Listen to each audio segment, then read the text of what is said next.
Hello दोस्तों, आज की इस कहानी में आप सभी का स्वागत है। मेरा नाम कविता है। मैं एक बड़ी कंपनी में नौकरी करती हूँ। मेरे ऑफिस में ही मुझे एक मोहित नाम के लड़के से प्यार हो जाता है। हम दोनों पहली ही कुछ मुलाकातों में एक दूसरे से प्यार करने लगते हैं और लगभग 2 साल की डेटिंग के बाद हम दोनों ने शादी करने का फैसला ले लिया। मुझे नहीं पता था कि मेरे परिवार वाले इस रिश्ते को मानेंगे या नहीं। मैंने घर वालों को मोहित के बारे में बताया तो वे आसानी से शादी के लिए मान गए। मैंने तो सोचा था कि बहुत मुश्किल होगा उन्हें मनाना, लेकिन मैं खुश थी कि वे आसानी से मान गए।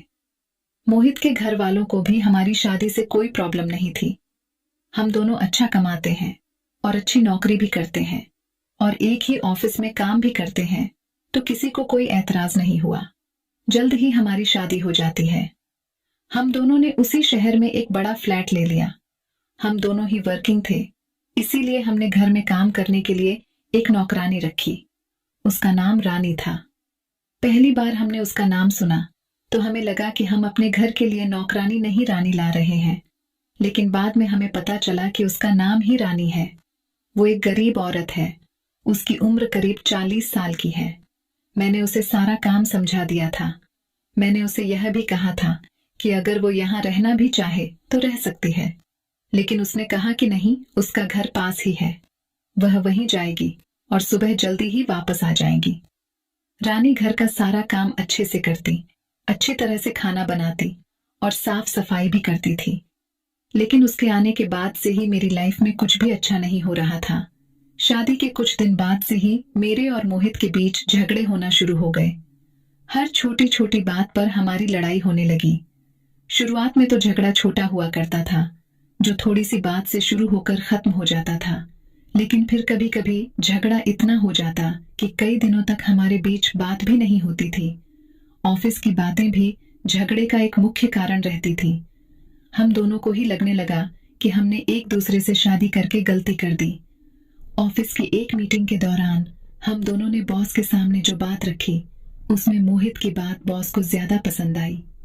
इस बात पर मुझे बहुत गुस्सा आया और वो बात हमेशा की तरह इस बार भी हमारे घर तक पहुंची। मैंने इस बात को लेकर मोहित को बहुत कुछ सुनाया और साथ ही मैंने नौकरी छोड़ने और तलाक की बात तक कह दी। रानी हमारे सारे झगड़ों को सुना करती थी, लेकिन वो हमें कुछ भी नहीं कहती थी।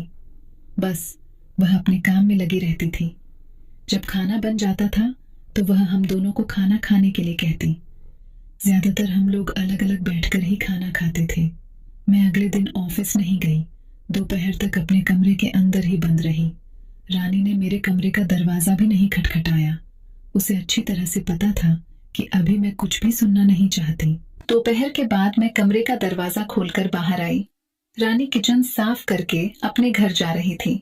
उसके हाथ में एक छोटा सा झोला था। मैंने बाहर आते ही रानी को चाय बनाने के लिए कहा।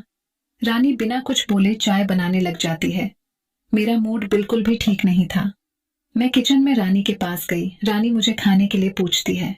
मैंने गुस्से से कहा, अभी कुछ नहीं, अभी सिर्फ चाय दो। फिर मैं रानी की ओर देखकर उससे पूछा, तुमने खाना खाया? रानी बोली, नहीं मैडम, मैंने खाना ले लिया है, घर जाकर खाऊंगी। वो थोड़ी देर रुककर फिर कहती है, मैडम सिर्फ अपने लिए ही ले जाती हूँ, ज्यादा खाना नहीं ले जाती, आप देख सकती हैं। इतना कहकर रानी अपना झोला खोलकर दिखाने लगती है। मैंने रानी को कहा, अरे इसकी कोई जरूरत नहीं है। ठीक है। रानी फिर मुझे चाय देती है। मैंने रानी की ओर देखा तो वह बहुत डरी और घबराई हुई थी। मैंने रानी से पूछा, क्या हुआ रानी, तुम इतना डरी हुई क्यों हो? वह शांत रही। फिर मैंने उससे पूछा, अच्छा रानी, तुम कहाँ रहती हो? तो वो बोली, मैडम यहीं थोड़ी दूरी पर ही मेरा घर है। मैंने फिर पूछा, तुम्हारे पति क्या करते हैं? वो बोली, कुछ नहीं करते मैडम, वो अभी कुछ कर भी नहीं सकती। रानी थोड़ा रुकती है और फिर कहती है, उनको लकवा आया है, उनका बायां शरीर काम नहीं करता, ठीक से बोल भी नहीं पाती। इतना कहकर वह रोने लगी।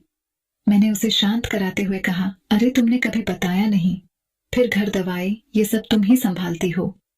रानी बोली, हाँ मैडम, मेरे 2 बच्चे हैं, छोटे से स्कूल में पढ़ने जाते हैं, लेकिन मैं चाहती हूँ कि वह पढ़ाई करे। हमेशा से उनके खाने के बाद मेरे खाने की आदत है, इसीलिए पहले उनको खिलाऊंगी फिर मैं खाऊंगी। इसीलिए सुबह शाम का खाना मैं घर ले जाती हूँ। रानी की बातें सुनकर मैं हैरान रह गई।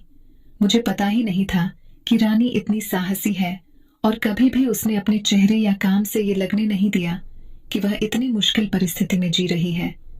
रानी फिर मुझसे कहती है, मैडम, मैं आपसे कुछ कहना चाहती हूँ। आप बुरा न मानो। तो मैंने तुरंत ही जवाब दिया, हाँ कहो ना प्लीज। वो कहती है कि मैडम, जब से आपके और राहुल सर के बीच में झगड़ा हुआ है तब से राहुल सर बहुत नाराज रहने लगे थे। उसके बाद मैंने एक दिन राहुल सर से पूछा कि राहुल सर, क्या हुआ, आप इतने नाराज क्यों हैं? तो उन्होंने मुझे सारी बात बता दी थी कि उनके पति पत्नी के रिश्ते में बहुत ही ज्यादा झगड़ा चल रहे हैं। उनका भी मन एक पति की तरह क्रिकेट खेलने का करता था, लेकिन आप दोनों के बीच में झगड़ा होने की वजह से वह आपसे कभी कह नहीं पाए। इसके बाद मैंने उनकी इच्छा पूरी कर दी। उन्होंने तब से और आज तक मेरे साथ रोज क्रिकेट खेला है। वह मेरे साथ बहुत ही मस्त वाला क्रिकेट खेलते हैं।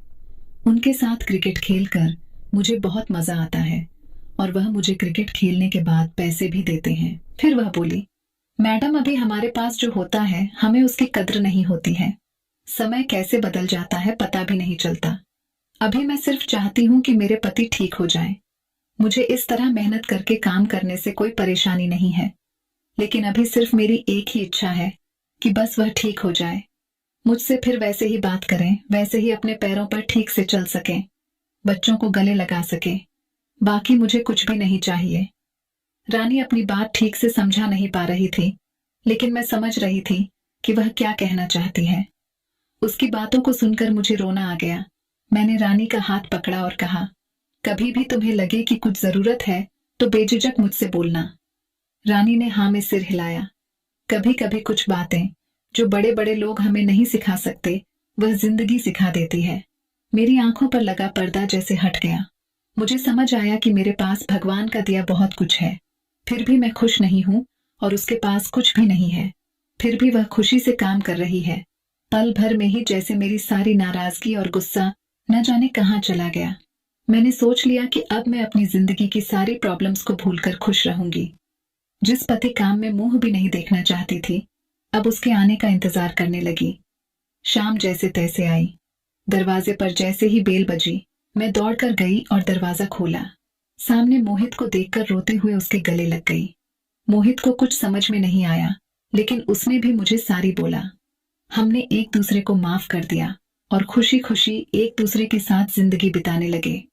कभी कभी हमारी जिंदगी की प्रॉब्लम की वजह हम खुद ही होते हैं और हमें यह बात खुद समझ में भी नहीं आती। जो बातें हमें बड़े से बड़े लोग भी नहीं सिखा पाते, वह हमारे घरों में काम करने वाले नौकर हमें सिखा जाते हैं।